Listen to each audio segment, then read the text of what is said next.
telling me that you have a way.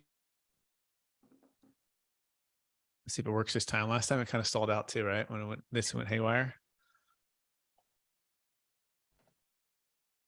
You guys still hear me, right? Yeah, I can hear you. That's weird, but it's just sitting there stalled, right? Yep. Okay. Hey, Pink, why don't you undo that, and then I will do it on my end. I think perhaps that might help. The one I'm referring to is called a deferred sales trust. Real eye opener. It kicks in and it stalls out. Are ways that people can Pink, you're there. Use the Brett. regulatory. So once you undo it, and I'll do it on my end. I'll just Okay. screen share it. Just go live on Restream. Hey everybody, if you're joining us, we have a little technical difficulties. Usually we're running really great. We're gonna play this little short video to give you a little inspiration here, and then we're gonna kick it off. We're gonna be talking about the collapse of FTX and what you can do about this moving forward. What you can do to get out of crypto when it makes sense, so you can defer capital gains tax. But in the first off, I want to kick it off with this little video here, and then we will all be rocking and rolling. Happy Thanksgiving, everybody. Hope everyone had a wonderful time, and I'm feeling grateful this morning for a number of things. And then we will be here. We're so close. This is the YouTube channel. If you haven't checked it out, by the way, subscribe. We're putting out cool, really great content, and with some really great guests. And then, of course, stuff on the Deferred Sales Trust, so you can really figure all that out. I think I need to go over here. YouTube. Like that. No.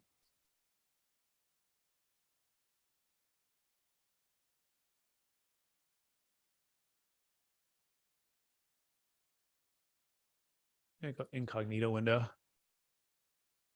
Jake, did you have like cranberry with your turkey? I went on a trip to do a little financial assessment on an investment in the country of Colombia. All the wife and kids, they went and hung out with my family, and they made the difference for me not being there. They had a good time. Okay, well, if they had some cranberry for you, how to exit crypto. We're just going to skip the video today. You know why? Because for some reason I can't quite find the video that I want to go to. So here we go. 5, 4, 3, 2, 1. Welcome everybody to another Capital Gains Tax Solutions Deferred Sales Trust Masterclass. Today we're talking all about how to exit crypto before another FTX type of collapse.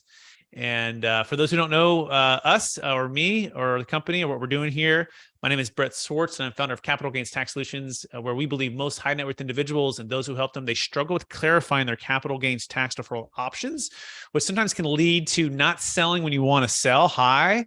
And sometimes stuff like FTX can happen, and all of a sudden everything's gone. And this is why we believe we are here, is to help you not feel trapped by being able to exit when you want to exit, because of maybe capital gains tax. Maybe you're hesitant to sell or exit, but you didn't have a clear exit plan or a clear way to diversify or a clear team of people. Because guess what? It's not just about the strategy or the way to exit. It's not only that. It's you want to hire the who, or have the who on your dream team to help you actually build the wealth in a way that can be sustainable, that can actually put you in the position to be buy back into crypto when it's low again, right?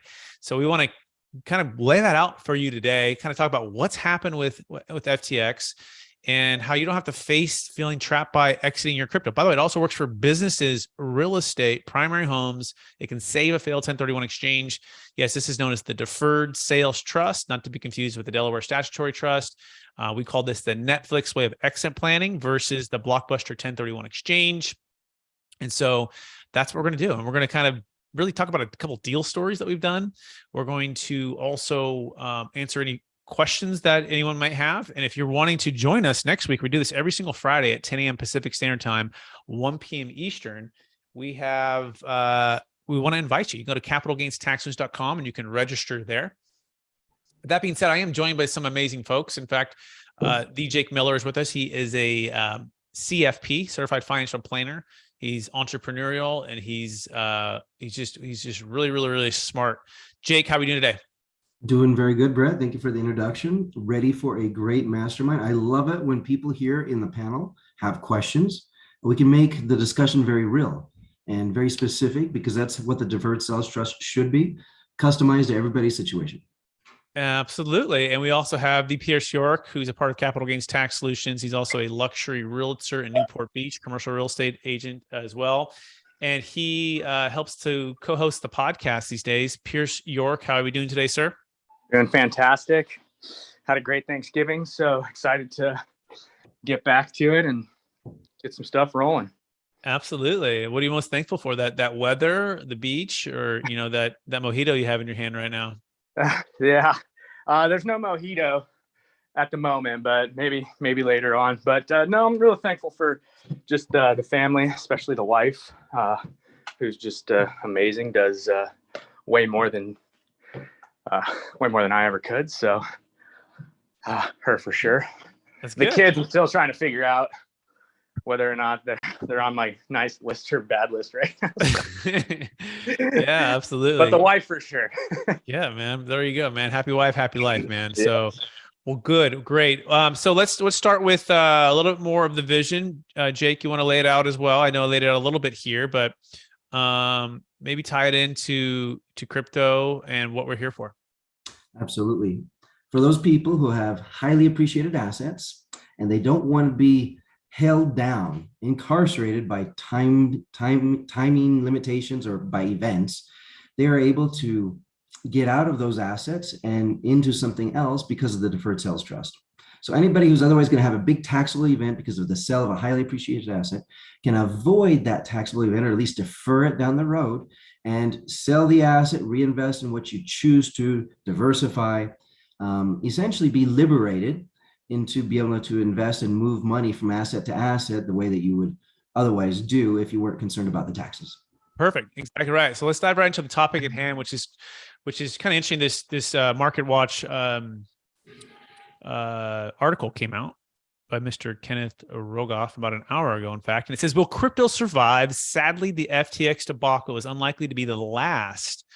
And essentially, the collapse of the wonder kid Sam Bankman-Fried's $32 billion crypto empire, FTX, looks to go down as one of the great financial debacles of all time. The storyline full of celebrities, politicians, sex, drugs, and the future looks bright for producers of feature films and documentaries. And unfortunately, there was a huge amount of cryptocurrency lost, stolen, fraudulent transfers, just an absolute debacle. And part of that has to do with what's interesting, Jake. I learned a little bit this week doing some research. Is they actually had a company called Amelia and a company called FTX, right? FTX was the exchange. Amelia was a place where they could create a market. In other words, someone might create a coin or have an idea, and then they would just basically trade it in between themselves to create like there's activity and maybe drive up the price a little bit. They'd also might have like venture capitalists come in at a 3 cents valuation and turn around and sell it for an 8 cents valuation, or pump it up to a 20 cents valuation. But they would create this side thing that would essentially the same people buying and selling the same thing back and forth. And then they'd open up on FTX and they'd say, well, this could be the value, right? And that would start to pump these prices.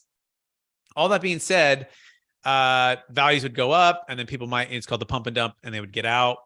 But he had one account. The other thing that was really interesting, he had one account where all the stuff was coming in and out of, right? And he had like next to no ledger, right? I think no ledger, like you don't really know. And he's just using like a bank account. He had talked about, he was driving a Toyota Corolla and doing all these different things, but he's actually living in a huge place in the Bahamas and had another place in New York. Just all of the red flags. But now people have lost, right? They've lost. They didn't get out. The crypto has crashed, and now they find themselves in probably a lot of pain, a lot of frustration. And you're saying, what could I have done to prevent this? And is there ways to exit cryptocurrency in a way that's not going to caused me to have to hit with huge capital gains tax. So Jake, any thoughts on what I just said there? You want to connect any of those dots or fill anything in there? You're on mute there, so maybe unmute yourself there. Yes, absolutely. You asked the question, is there any way that I can get out of crypto without paying the tax? Well, of course, that's why we're here. Crypto oftentimes is a highly appreciated asset. And whether there's going to be another event like this, where there's fraudulent activity and a big crash, a pump and dump, etc., to avoid the ups and downs of the market without having to try to time things, just if you're ready to get out, you can use a deferred sales trust that puts the timing of when you have to pay the tax in your hands. It might be a good time to sell and not necessarily a good time to pay taxes. This allows you to control them differently, meaning you can sell now and pay your taxes later, perhaps after doing some additional tax planning in a year that's more beneficial for you as you're taking large amounts of distributions from your trust, or as you decide to reinvest in other investments that have perhaps some tax benefits to them.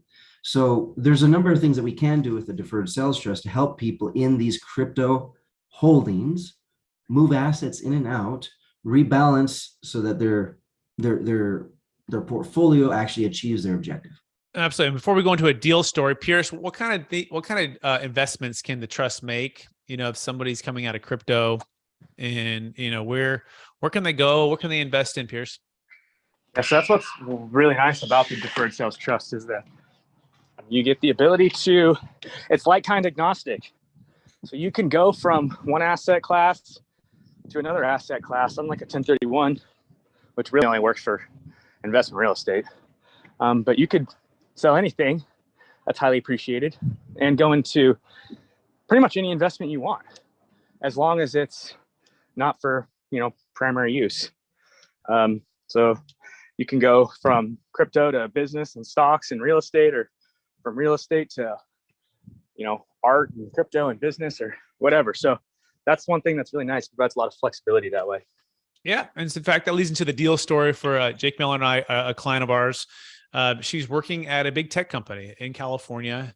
This is about a year ago or so, maybe a little bit more than that, where she was looking at Bitcoin that she had purchased for $50,000 collectively many, many years ago. And the valuation of all of that Bitcoin she had purchased went to $50 million when Bitcoin hit 54,000 a coin. And so her plan was to exit, but she felt trapped by the capital gains tax. But she knew it was a good time to start to diversify, because this was, this is all of her, majority, 99% of her wealth, right? And so she's going, gosh, I want to exit, but I have a huge capital gains tax. I feel overwhelmed. I feel a little bit trapped because I kind of hit the Bitcoin lottery and I've held on all these years. I haven't sold anything. And she goes, Brett, Jake, this seems too good to be true. But if it's true and I can sell and I can defer the capital gains tax, that's amazing, because I've been wanting to kind of dollar cost average out a little bit. But more than that, I want to use the funds to fund a business venture with my like a longtime friend who's a college roommate. And we want to do this thing together. We have a vision for educating and helping people online, kind of like a Khan Academy, and kind of self-paced education, right? So they're really excited about this, but they don't have the capital to start it up. They have the expertise with being technology background, working for some of the biggest tech companies in the world. They have the capital and the Bitcoin, or she did at least, but she had the tax that was kind of in the way. So fortunately, she was able to exit $5 million at 54,000 a coin, defer about $1.85 million of tax. And a majority of those funds went right into this business venture, which is going really well. And also a portion of that was able to be diversified in liquid investment grade securities with Jake Miller. And that's going fine as well, especially given where Bitcoin went, right? It went from 54,000 to, I think it's like 16,000 yesterday I saw, which is just crazy, right? It's been hovering between, I think, 12 and 20. I think it's around 16 as of yesterday. So think about that, 54,000 down to 12. So that 5 million, let's do the math on that, Jake, right? If she hadn't have exited at 5 million and not used the deferred sales trust, and then we'll go into if that would have been with FTX, right? Which it wasn't, fortunately, but if it was, what would have happened? But that 5 million at 54,000 a coin, if we take 16,000 a coin divided by 54,000 a coin, that's about 70% less. So that 5 million by 70% is 3.5 million. So it'd be about 1.5 million. So that 5 million would be basically $1.5 million valuation at this point. So instead of not selling at optimal timing, which was about a year and a half ago for her, she was able to sell at optimal timing, defer the capital gains tax, and invest in what she wanted to do. Jake, you want to fill in anything there that I might have missed?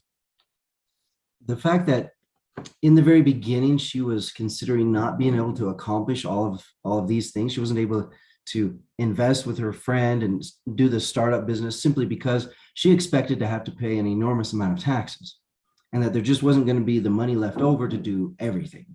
And so she was liberated to do more and actually accomplish her dreams, achieve her objectives, simply because she could reinvest with the gross proceeds net of attorney fees rather than net of taxes, which the difference is immense.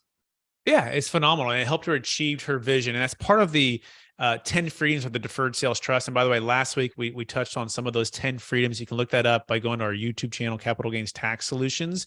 But real quick, one of the freedoms that she unlocked here was not only optimal timing freedom, which means she could sell when she wanted to, but it was also investment class freedom where she can diversify. So important to diversify right now.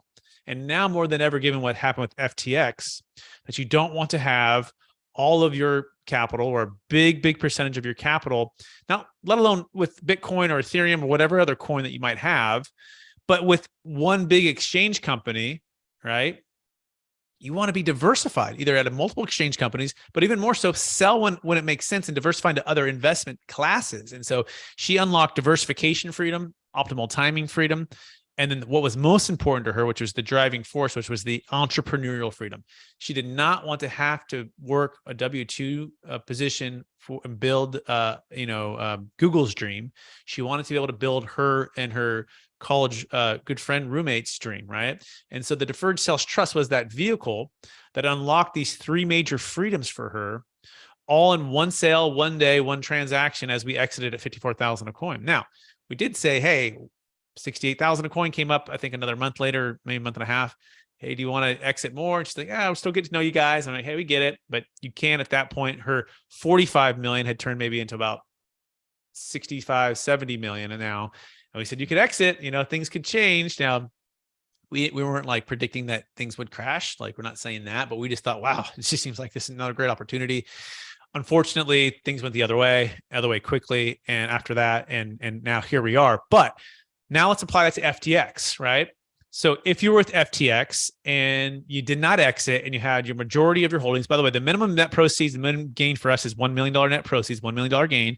So if you have crypto for 100,000 or 50,000 or 250, it's too small for us. You do need to have a big enough gain. So I want to make that very clearly up front, unless you have two at 500,000 each. So if you have like a real estate transaction and then $500,000 of crypto that we could exit, there are ways to work with that one, but it needs to be a big enough transaction. Why? Because of the expertise and the cost of the closing of the Deferred Sales Trust has to align collectively, not only for you on your side, but also on our side. Okay. So it's a $1 million net proceeds, $1 million gain is the minimum.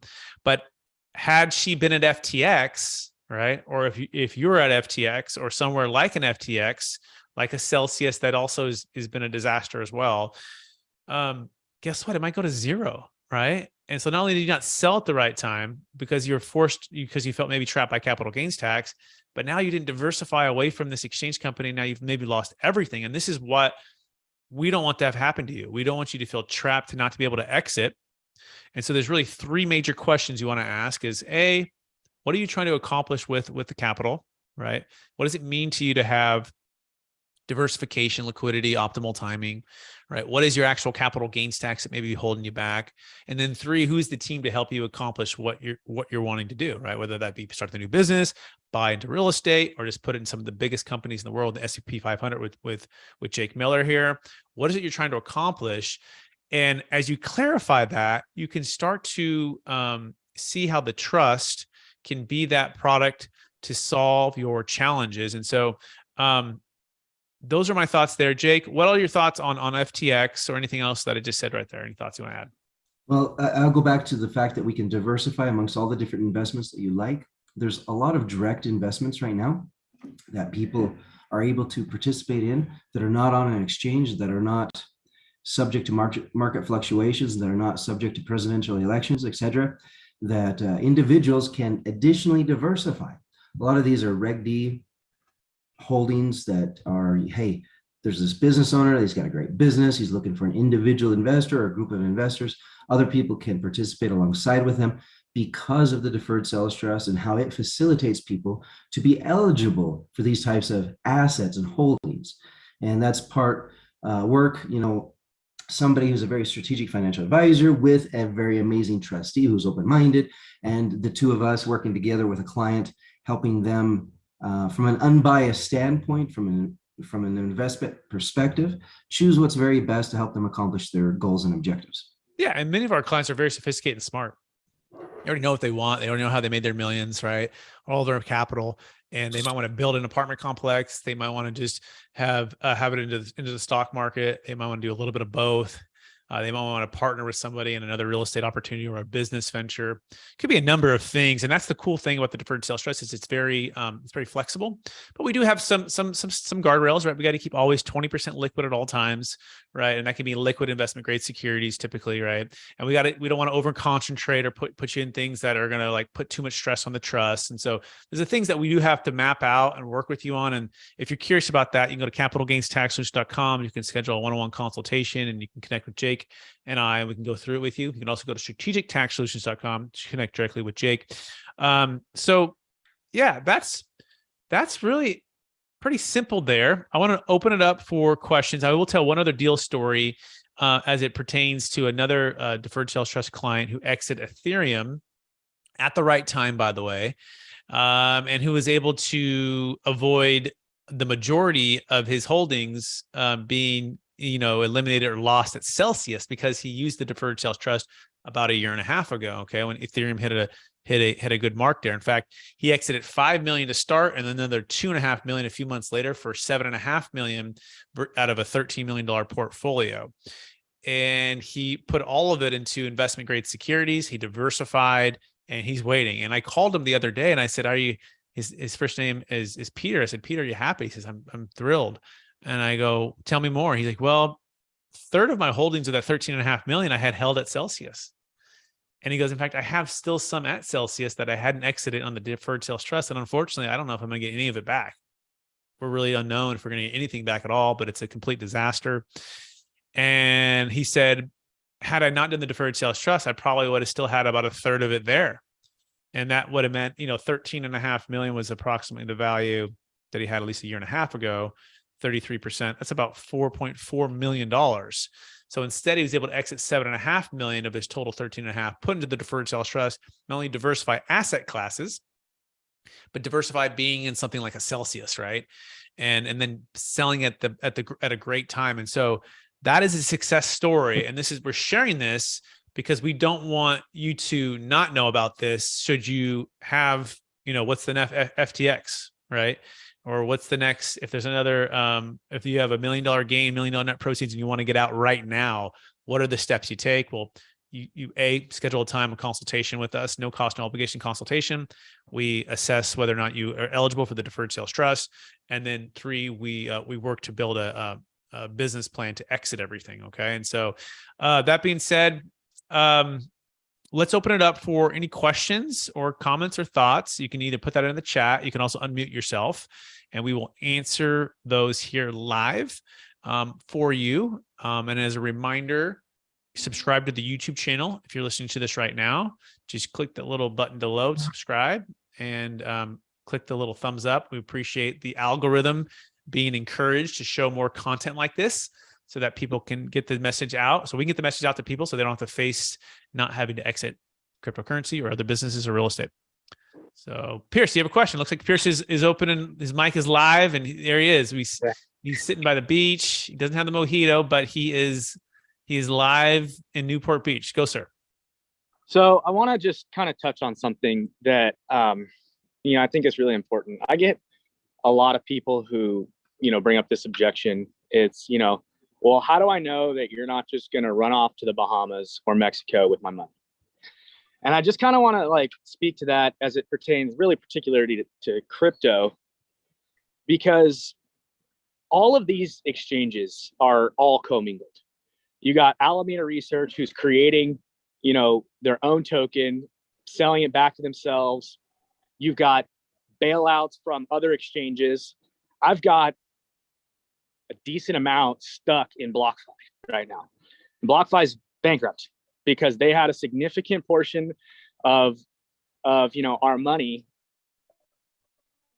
going out.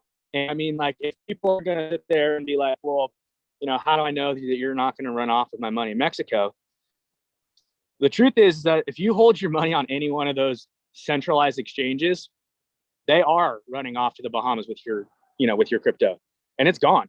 And there's, I don't know how, we're going to get it back or anything like that. So if you're willing to entrust your money or your crypto to a centralized exchange, you should really consider, number one, that's probably not the best move. You should definitely put it in a cold storage.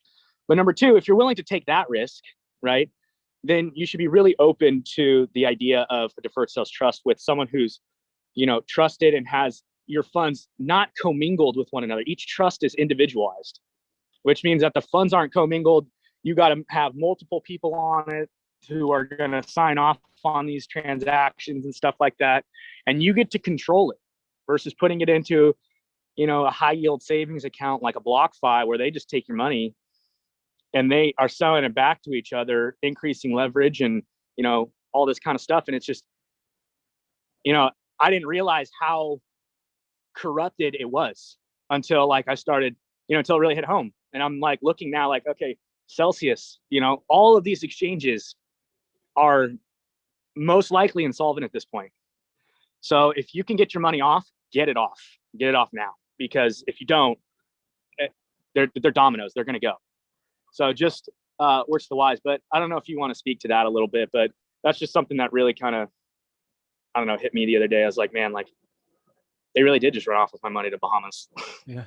No, Pierce, I really appreciate you sharing your heart on that. And then we don't want anyone to have to face that loss, face the devastation of what's been going on.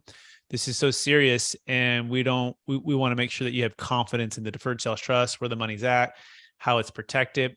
Now, you have what's called indirect control. So let's speak to that, right? In fact, I was on a call with a potential deferred sales trust client. His mom is selling a $3.5 million asset. This is her life savings. This is her retirement. And he exactly said that too. He's like, hey, how do we know you're not going to take all the money to Mexico? It's the same. I'm like, well, let's talk about financial advisors, right? And all of the securities and all the protections they have in places like TD Ameritrade and Charles Schwab. That is one place. And I'll have Jake touch on that in a minute. As well, if you partner with the trust, right? You partner with the trust, you form an LLC and you go buy more real estate. You're able to open up an LLC, and the trust is able to partner with you, and you're able to be the managing member of that LLC, the way that we structure it, right? And so there's, I said, he was the son. I said, so you'll have access to see the funds. Your mom will have access to see the funds. I, as a trustee, I'll have access to see the funds. The third-party financial advisor will have access. We have a third-party tax attorney, a CPA group who does the tax returns. We have a third-party bank. We have the tax attorney who does the deferred sales trust. We have even another group that oversees kind of all of the different parties. And you go, all of that together, there's a lot of people looking over the shoulders of the accounts. I'd actually argue that there's more protection because we're not in the same group. Like in the Madoff scheme, by the way, just so you know, he had everything in house. Like he had 2 floors, but they all worked for him, and he did all of his own books. And he did all of this stuff, and that's how part of how he was able to keep the fraud and the going, because he was controlling all of the information, right? And so it would take a lot of people who are in who are separate entities, by the way. We're separate entities on purpose for the integrity of the trust. And these are also, yes, separate individual business trusts that only do business with you and take your signature to move funds. So we have all of that in place, right? So that being said, you can't stop, if someone's going to steal money, you're going to steal money. But there are some huge protections in place. So Jake, you want to add any of that or fill anything in there? And the other thing is that we're not custodying the money ourselves, as you mentioned with Bernie Madoff and everything else. I mean, literally there were his accounts that the money was going in and out of and everything else. And so there's a lot of protection. Charles Schwab, TD Ameritrade, any of these large custodians that provide the record keeping and reporting. Essentially, we're meeting within all of the protocols, all of the red tape. And we're dotting our I's, crossing our T's, helping make sure that the clients, at least from a transparency perspective, have access to everything and can see any movement that occurs. Yep, exactly. So yeah, and you can, I always say too, we can say that, but then of course, talk with our clients, talk with our banks, talk with TD, talk with all of us. And as you start to put all of those things together, bring in your trusted professionals. This particular person, it was a real estate attorney who was very cautious. And I go, hey, he should be cautious. He should be skeptical, but he should also be willing to come on the calls with us. He should be willing to, spend time with our clients, spend time with the banks, so just really encourage him to come on with us to get to know us and get to see it all, versus just putting up the objections on the side and not actually engaging. So that's also a thing that we would encourage. So Pierce, is that, go ahead, Becca.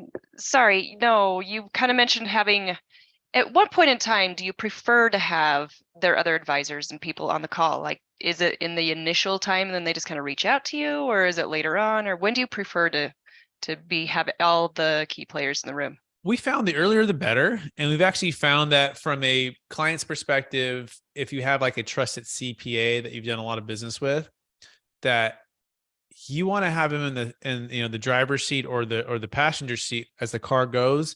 You don't want them in the rear view mirror. If you're going, let's say the deal's closing in 30 days and you research it for, 15 days with us. And all of a sudden you're trying to bring him to give the rubber stamp. And he's like, I got like 2 weeks and like, I'm in tax season. And so the earlier is always better. And we encourage you to pay that CPA or pay that attorney to spend the time with us. On our side, you don't have to pay us. This is part of why we work on a conditional basis. We take all the pressure off of that. We'll talk with them. We'll form the trust, look at the transaction, see how it can fit in. So earlier, the better. Also, though, here's the other side of it. There are some general practitioners who, no matter what you might say or what we say, they may not ever say yes, right? For a number of reasons, because they feel like if I say yes and it doesn't work, then they might feel like they're on the hook. Or if they say no and it doesn't work, then yeah, they're that's what they said, right? So I found that it's earlier the better, and I found that if you can bring them to the table, 99% of them join us. They join us, and they start sending us more clients and more deals. And so hopefully that answers the question, Micah. Yep, thank you. Absolutely. What else? Who else has questions or comments or thoughts? You can put it in the chat. You can unmute yourself. By the way, you can go to capitalgainstaxsolutions.com to be on these calls or these Zoom meetings every week, 10 a.m. Pacific Standard Time, 1 p.m. Eastern. We would love for you to join us. Jake, you have any thoughts? Yes. I mean, in the beginning, we talked a little bit about Thanksgiving, which is a holiday in the United States that we all like to celebrate and remember what we're thankful for. In the fact that I think touching on the deferred sales trust and other financial tools and instruments, it's nice to be appreciative that we don't just always have to pay the tax when the sales transaction occurs, in the sense that we have more options. And what Brett and I and everybody here on the panel, what we help people do is we help people understand what those options are, how they're applicable, how they can be customized to the situation, so that your otherwise taxable event can be optimized from not only the tax flow, but the investment side as well. And we try to look at things from both sides of the coin. One side being, hey, what I owe Uncle Sam, or what I don't have to owe right now, as well as what I can possibly get in a rate of return investing with the gross proceeds rather than proceeds net of taxes. Yep. 100%. That's perfect. That's great. So Jake, is the gains of the investment taxable to the client? Typically, when people have the sale of an asset that is highly appreciated, there are capital gains taxes, depending on if it's inventory, depending on if it's held long-term, etc. So you could have either ordinary income or capital gains taxes, of which the deferred sales trust is a tool that can be used to capture this event and defer the recognition of it to the future. That allows us to essentially sell, let's say, a multifamily house today and reinvest in a plumbing business tomorrow without having to chop up the proceeds to various government entities and then reinvest in a plumbing business with less. We get to reinvest in the plumbing business with almost everything that we have, or diversify, invest in a plumbing business, invest in a heating and air business, invest in an electrician's business, invest in a utility company. And that way a client can actually invest in the things that align with their objectives. Certain investments change over time, and clients' objectives change over time. So whether it's the investments that have changed or the client's objectives that are changed, one investment for the entire life of a client almost never is the most appropriate answer. And the movement in and out of these investments, to make it more efficient, you need to use financial tools like the Deferred Sales Trust. Very well said, Jake. What else do we have here? By the way, we are introducing the 3 C's and T's. And so if you're saying like, what do I need to get started, or what's kind of the framework here? We're working on, in fact, we have this framework. It's called the 3 C's and T's, and C stands for capital. T stands for tax. And so the first C and T is capital and tax flow mindset. So part of that is like what Jake is talking about, understanding how and when things are taxed in certain ways, right? So think of it like cash flow, right? Cash flow, and think of it like tax flow.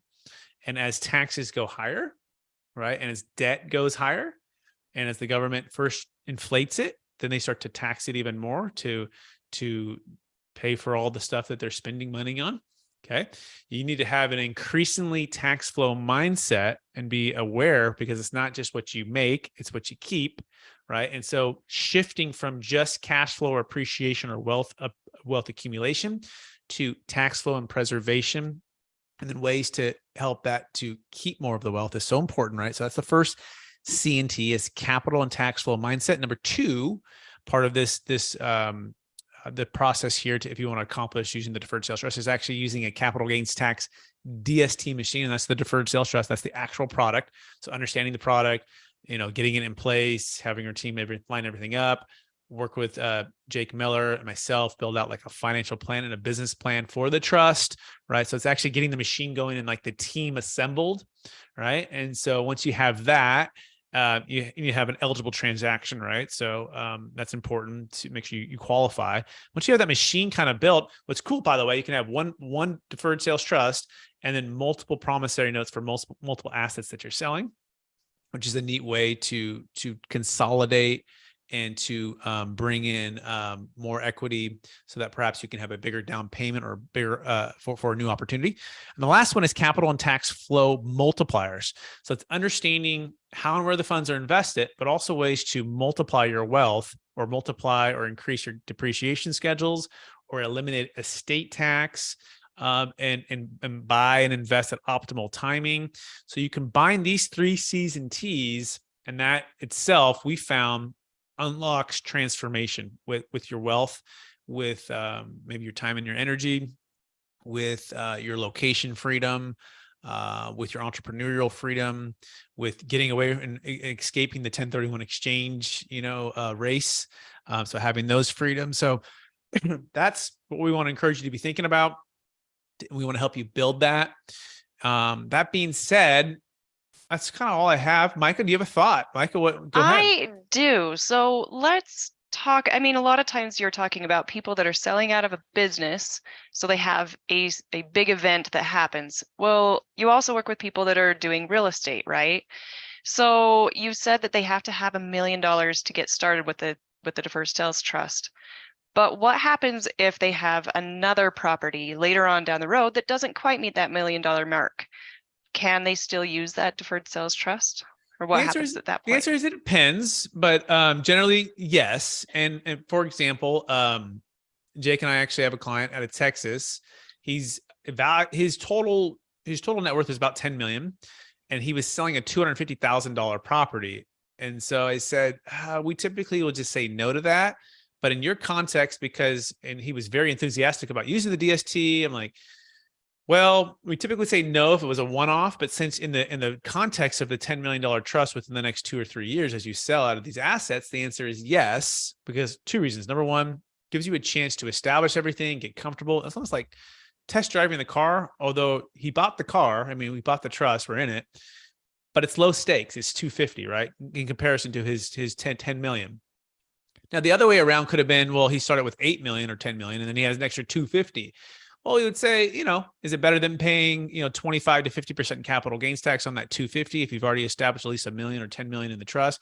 And the answer is yes, right? So it all depends, but generally speaking, yes, if and when you have at least $1 million, it starts to scale, right? It starts to be able to pay better, pay for itself. Jake, you want to add anything to that?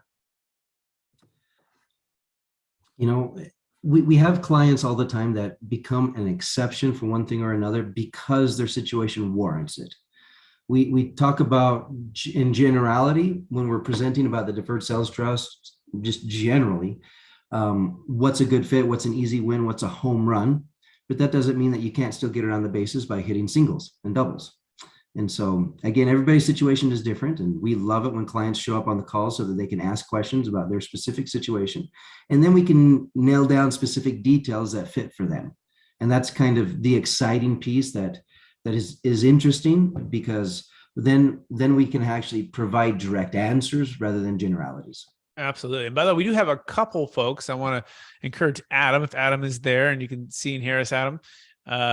If it's the Adam, I believe it is. We can talk a little bit about. Hey, Adam, how are we doing? Good. How are you? I'm doing well. And so, Adam, I'm curious, what's your take on the FTX in the crypto world right now? I know you have some extensive experience in that background. It would be great to kind of have you share with the group here what you saw and what you're seeing out there. Well, I have a fundamental philosophy on crypto, which sort of matches probably the earlier adopters of sort of how the technology can literally change our society, so to speak. The issue with what's happening here, I think, is just a matter of, which is totally natural, human beings wanting to make money, sometimes not wanting to make it in the honest way. But I think that what it's showing is that what was the fundamental reason for introducing Bitcoin and crypto is basically people being in charge of their own money. So, you have this custodial, exchange, where you transfer ownership of your crypto. We can see the consequences of that. So and I guess that's one question I have as far as the DSC trust. If you have your own crypto in a cold storage, for example, that's where you want it to be, and at least until they have some regulation happening here. Yeah, in a way, Adam, it's kind of like an argument actually for crypto, if you think about it, right? Because the whole ownership aspect here is part of the freedom that is really attractive with cryptocurrency, right? But if you're going to give that up to, or at least the custodian or the holding of that, then all of a sudden you open yourself up to this kind of thing. If the people aren't, and you can say the same thing for JP Morgan or Charles Schwab or TD Ameritrade, right? If the people are not honest and have integrity and have compliance and protections in place, right? It's happening. So in other words, it's kind of an argument for crypto if you think about it, right? But it is crypto, but for cold storage, yeah. Right. That's the fundamental idea of crypto. It's like not your keys, not your coins, right? It's you want to, but that entails responsibility. And also the problem is, okay, you have crypto, but how do you transfer it to dollars, which is basically the medium of exchange that our society is on right now. So, you can't, at least there's ways of transferring Bitcoin, and the DeFi space, but obviously most people want to use dollars. So that's why the exchanges are there. Exchange the crypto for dollars so you can, or, unless you want to use the crypto and take out a loan on the crypto, because again, transferring, you're basically transforming the crypto into dollars or some other form of currency. And that's the risk, obviously, there, right? Because, so what the idea is, you want to, if you need to use the exchange to use dollars, okay, so you put in an exchange, do your business, and then take it back out and put it on, make sure the crypto is back in your possession, so to speak. Yep. No, I think it's very well said, Adam. And if you're curious on how we've done that with the deferred sales trust transactions that we've done with crypto so far, we've used Kraken, right? Kraken's what we used. We have no issues with them.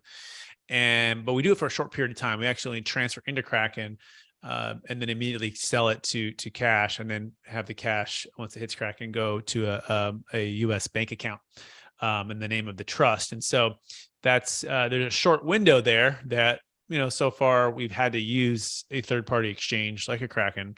But that's we've never used FTX, never done any business with them. So that's what would you say, Adam, is the difference between someone like a Kraken versus a Coinbase versus like an FTX, that before all this all went down, that maybe you saw, being that you're in the space and you really understand it better than most? Did you see any red flags with someone like an FTX and just knew to stay away from them, or what's kind of your take on that?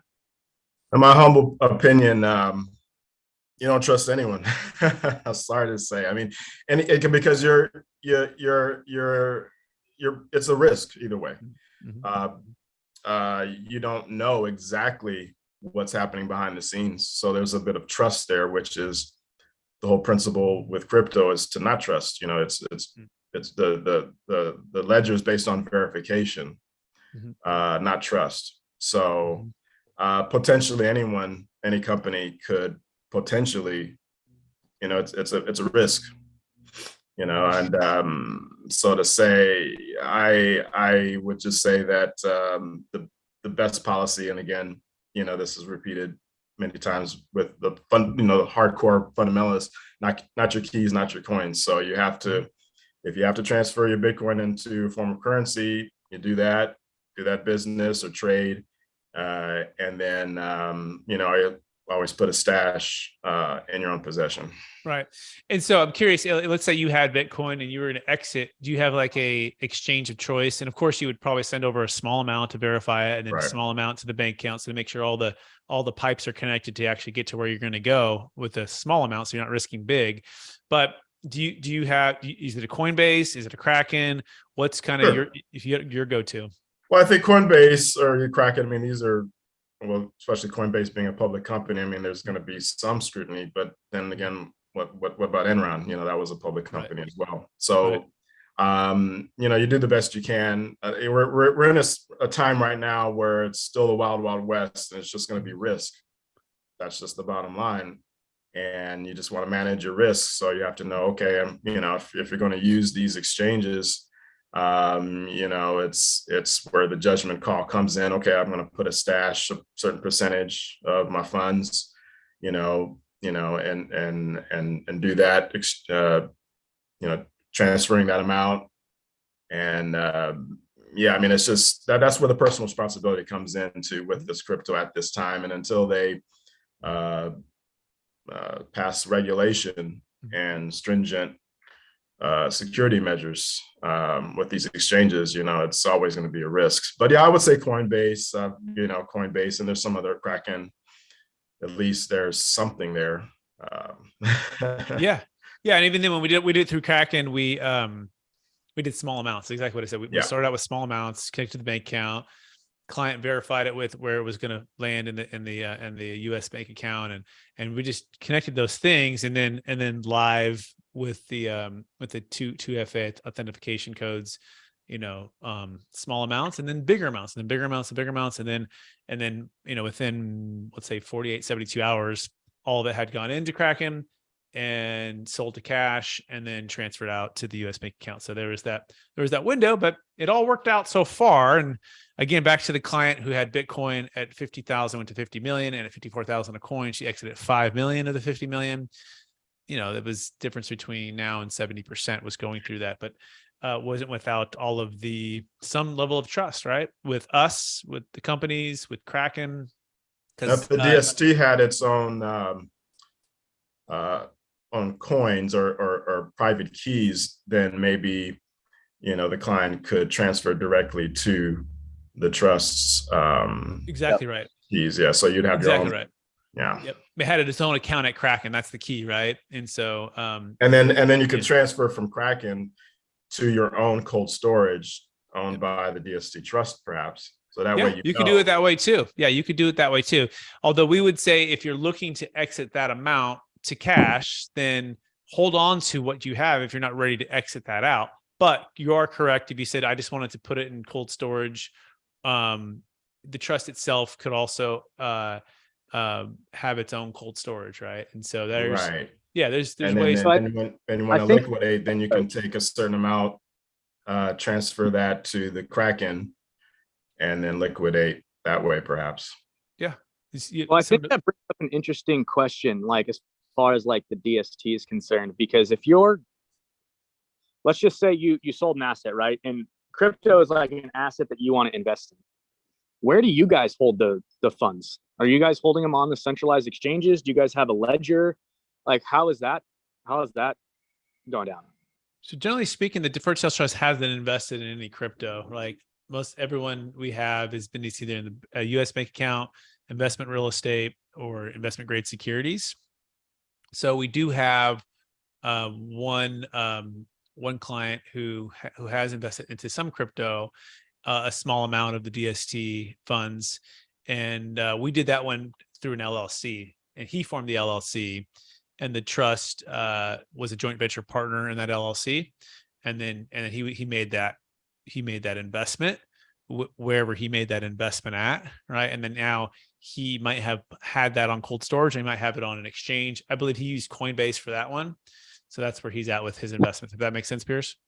So yeah, let's say something. I mean, because FTX was not a small exchange. I mean, is the third largest exchange. You know, you have Binance, you know, Coinbase, and then FTX. And, you know, people are talking about crypto.com being, you know, possibly insolvent. I mean, these are like the companies that have their names on stadiums right now. You know, like this is not a small deal. So I mean, like, yeah, I was just curious. Like, I didn't think about that. Like, so he formed an LLC, and then he's basically in control of the keys, or like yeah, no, exactly right. Yeah, he's formed the LLC, and he's in control of the keys. Exactly right. Yeah, but he has an obligation to pay back the LLC, you know, per that's return, and then that pays back the trust. And so, just like if you were to buy real estate, right, and you partner with the trust and you form an LLC, and it needs to be investment real estate, can't just be personal, right? But you go open up the bank account in the name of that LLC, and it could be your local bank in a different state. And now you go with that LLC, you go buy that property or buy that asset. So in that sense, you have the logins to that bank account. You're also going to have to file the tax return for that LLC and follow the partnership guidelines, right? But that's exactly right. That's the beauty of the Deferred Sales Trust, is to be able to, again, it's indirect control.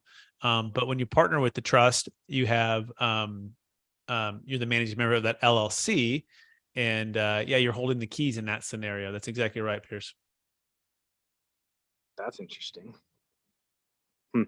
Because right now it's going to be, I mean, depending upon your beliefs and, you know, in the future of Bitcoin and whatnot, it's probably a good time to start buying again. We're getting to that bottom. So you can make that argument. Yeah, you can make that argument. Who are truthers, you know, are licking their lips right now, because it's down a lot. Yep, absolutely. No, I don't disagree. Adam, you want to add anything else to the conversation on this? We have just like 2 minutes left.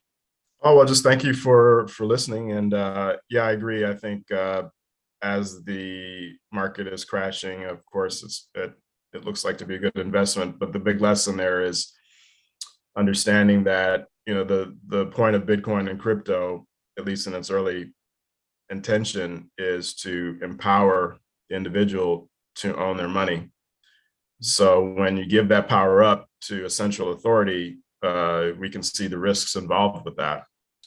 Until things improve, where technology allows us to, and regulation allows us to use these central authorities while still retaining some verification and evidence of what's happening, we all have to be very careful.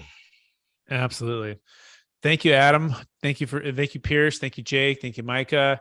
Thank you, everyone else who joined us today. Appreciate everybody being a part of our Deferred Sales Trust kind of masterclass, talking about FTX today and ways to exit crypto so you don't have to feel trapped by capital gains tax or have to face this kind of disaster that just happened. If you do want to take next steps with the Deferred Sales Trust, you can go to capitalgainstaxsolutions.com. It's capitalgainstaxsolutions.com. We have the free ebook there. That ebook is kind of sell your business, crypto, or real estate in 9 easy steps. It's kind of a short book. Then we have the other big book that's coming online here in the next 30 days or so. It's called Building a Tax Deferred Exit Strategy. This will be on Amazon. And it's a proven playbook for unlocking your wealth plan, ideal wealth plan when selling assets of any kind for yourself or for your clients. So make sure to pick up a copy of this. It's my story. It's kind of all kind of a lot of the details about like how this all came to be and how you can kind of start your own today. As well, we have the Jake Miller who's in the book. He's also a chapter, and then we have some people like Kevin Harrington from Shark Tank. So it's pretty cool. That being said, if you want to connect with Jake Miller, Jake, where can they find you? strategictaxsolutions.com, as well as you can email me. Information's on the website, 800 number 1-800-773-1848. Awesome. Thanks everybody. Pierce, if they want to connect with you, where can they find you? You guys can find me at kingdomluxuryrealty.com. Awesome. Thanks guys. Thanks everybody. Thanks gals. Talk soon. Thanks. Bye. Yep. Bye now.